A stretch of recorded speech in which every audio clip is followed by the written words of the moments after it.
शरद पूर्णिमा व्रत कथा। एक साहूकार था जिसकी दो सुंदर सुशील कन्याएं थीं। दोनों बहनों में से एक धार्मिक रीति रिवाजों में बहुत आगे थी और एक का इन सब में मन नहीं लगता था। बड़ी बहन सभी रीति रिवाज मन लगाकर करती थी, पर छोटी आनाकानी करके करती थी। देखते ही देखते दोनों बहनें बड़ी हो गईं और दोनों का विवाह हो गया। दोनों ही बहनें शरद पूर्णिमा का व्रत करती थीं, लेकिन छोटी के सभी धार्मिक कार्य अधूरे ही रह जाते थे। इसी कारण उसकी संतान जन्म लेने के कुछ दिन बाद मर जाती थी। दुखी होकर उसने एक महात्मा से इसका कारण पूछा।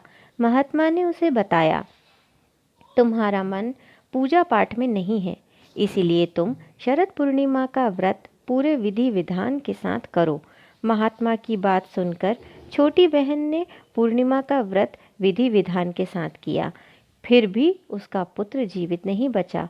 उसने अपनी मरी हुई संतान को एक चौकी पर लिटा दिया और अपनी बहन को घर बुलाया और अनदेखा कर बहन को उस चौकी पर बैठने को कहा। जैसे ही बहन उस पर बैठने गई, उसके स्पर्श से ही बच्चा रोने लगा। बड़ी बहन एकदम से चौंक गई। उसने कहा, अरे तू मुझे कहाँ बैठा रही थी? यहाँ तो तेरा लाल है, अभी इससे कुछ हो जाता तो?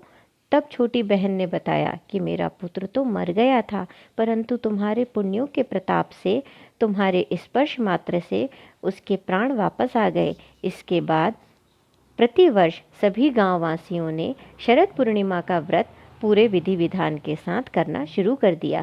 बोलिए भगवान श्री कृष्ण की जय।